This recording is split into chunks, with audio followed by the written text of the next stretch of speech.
What's up mga ka-agri? So ayun, nandito po tayo ulit ngayon sa ating growing pens at pasture ng ating hundreds na layers na project namin ni Biles at ni sister-in-law.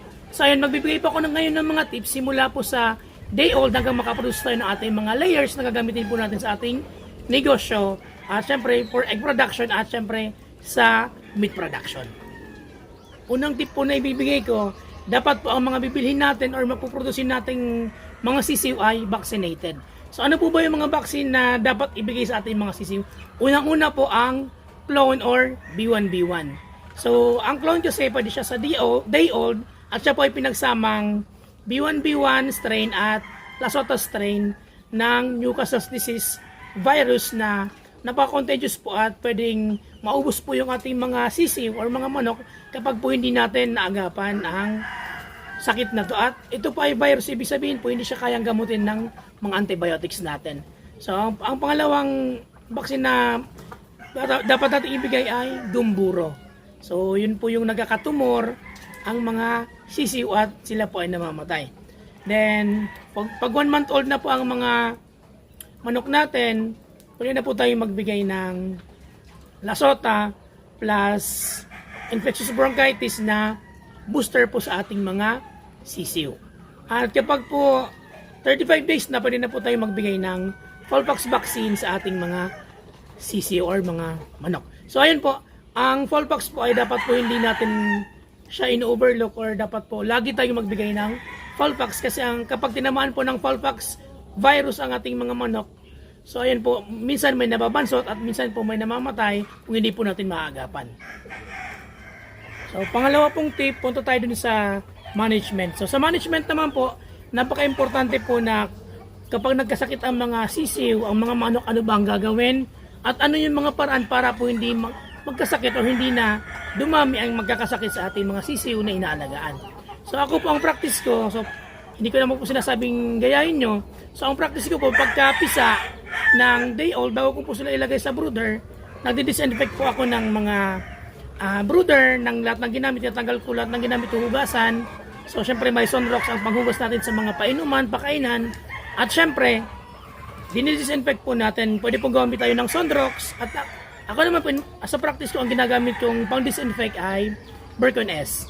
Then pagkalagay po natin, dapat po mag-preheat tayo, dapat po mainit na yung brooder bago natin ilipat simula sa incubator yung mga sisi papunta sa brooder. At pagkalipat po sila sa kanila sa brooder, nagbibigay na po ako agad ng BMP 100 sa kanila.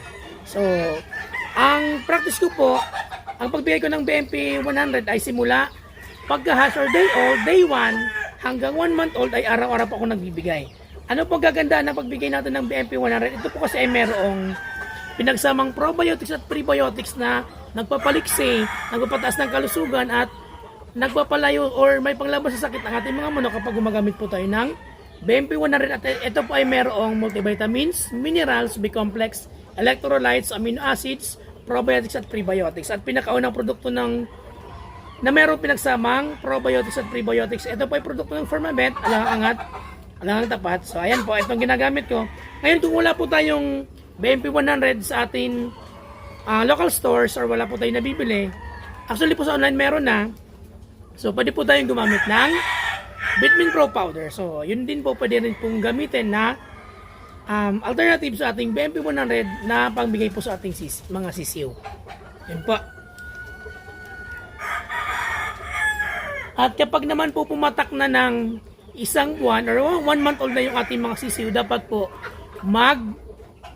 deworm na po tayo magpurga sa ating mga sisiw. So, ako po, ano ang ginagamit ko bang pamurga? So ang ginagamit ko pong pamurga sa aking mga sisiw kapag ito ay 1 month old na or isang buwan na, so ako po gumagamit ng Pepe Dewormer, another product ng Firmabet na sister company ng Battlecat. So yun po ang ginagamit ko.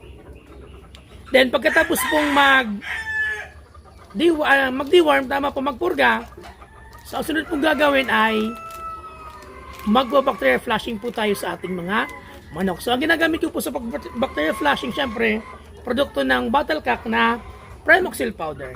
So magbigay lang po tayo ng Primoxil powder para sa bacteria flushing ng 3 days. So ayun po, para may labas po yung mga bacteria at hindi po sila magkaroon ng mga upper respiratory infections katulad ng pisik, sipon at halak. At kapag naman po nagkaroon sila ng sipon, pisik at halak, so ito rin po ang gagamitin nating panggamot sa kanila, ang Premoxil powder, dahil ito ay merong amoxicillin, tylosin at paracetamol. So kauna-unahan pong antibiotic na may kasamang paracetamol para po sa lagnat at sakit ng katawan ng ating mga sisiw at mga manok. So ayan po, kapag meron pong sakit na halata nyo may pisik, halak at sipon, so bigay po kayo ng Premoxil powder for 5 to 7 days. So ayan po. Pagkatapos po nating magpurga at mag-bacteria flushing, so balik na po tayo sa usual nating practice na every other day na po ang pagbibigay ng BMP 100 or ng Bitmin Pro powder sa ating mga sisiw para po siguradong malusog ang ating mga manok at anti-stress na rin po ang ating BMP 100 at Bitmin Pro powder. At ito na rin po ay nakakapagpaganda ng gut health, kaya po maganda ang pag feed conversion nila, or ang kinakain po nilang feeds ay talagang nagagamit nila para sa kanilang growth and development. So ayun po, kapag po pumatak na naman ng 2 buwan na yung mga sisiw, so balik po tayo dun sa usual na gagawin natin, purga, bacteria flushing, then balik po dun sa vitamins nating BMP 100 at Bitmin Pro powder. Ngayon po, kapag pumatak na ng 3 buwan ang ating mga manok, so kailangan na po natin silang paliguan. So ano naman po ang ginagamit kong pampaligo sa ating mga manok? So another product ng Battlecare po ang ginagamit ko na Triple X shampoo na napaka bango at napakaganda para sa ating sisiw kasi marami po siyang mga external parasites na natatanggal. So ang pagpaligo po natin pagkatapos nating magpurga sa hapon yan, pagkaumagahan po, paliguan na po natin gamit ang Triple X shampoo. So wag na po natin siyang babanlawan. Then, pabayaan lang po natin siyang matuyo at paarawan po natin or ibilad natin yung ating mga sisiw for at least 30 minutes para po makintab yung kanilang balahibo at syempre makapagpainit na rin po sila. Another tip po sa management, paano naman po kung nagkasipon, halak, or pisik ang ating mga manok? So, kapag po nagkaroon ng sipon, halak at pisik na sila ay 3 months old pataas na, so ang kailangan na po natin gamitin na antibiotic na ibibigay sa kanila ay hindi na po Premoxil powder, kung hindi po gumamit na tayo ng Premoxil tablet or Premoxil 550 para po sa ating mga manok na nagkakaroon ng halak, pisik at sipon para po mas madaling matanggal yung kanilang mga upper respiratory infections. At paano naman po kapag ang ating mga manok ay merong sabog na ipot, umiipot ng may kasamang dugo, kulay green, at matamlay po yung ating manok, so gumamit po tayo ng Sulfar QR at pwede rin po tayong gumamit ng Sulfar QR na tablet. Available din po yan sa ating mga local agri-vet supplies. So ayun po. At kapag napakalala po ng sakit ng ating mga manok na nakikita natin masyadong matamlay at masyadong magayong mata, so pwede po natin pagsabayan ang paggamit ng ating Sulfar QR sa umaga at Premoxil powder sa hapon or Premoxil tablet at Sulfar QR sa umaga. So yun po yung management na binibigay ko sa inyo para po mabawasan yung mortality at hindi po magganda matay yung ating mga pinaghirapan at ginastosang mga manok. At syempre po additional na tip ko sa inyo, dapat po tama ang pagkain na binibigay natin sa ating mga manok. So ako po ang practice ko dito, ang day old hanggang 1 month old, ang binibigay ko po sa kanila ay Integra 1000. So napakaganda po kasi ng Integra 1000 kasi meron itong antibiotic, merong anti-stress, at trusted ko po kasi simula nung day 1 kung pagsimula ng pagmamanok hanggang ngayong 3 taon na akong nagmamanok. So lagi pong Integra, Bemec Integra ang ginagamit ko. At kapag po 1 month old na, ang gamitin na po natin ay Integra 2000 na pakain sa kanila. Hanggang ang Integra 2000 po ay dapat ipakain natin simula 1 month old hanggang 4 months old. Kapag po 4 na buwan na yung ating mga manok, magbabago na po tayo or magbibigay na po tayo ng Integra 3500, or kung wala pong 3500 na Integra, pwede na po tayong gumamit ng Integra 4000. So by the way, yung Integra 1000 po ay chick booster Integra 2000 po ay starter at ang ating Integra 3000 naman po ay yun po yung sinasabi nating grower na. So or finisher kung meron po tayong mga gagawin pong meat type ng mga manok.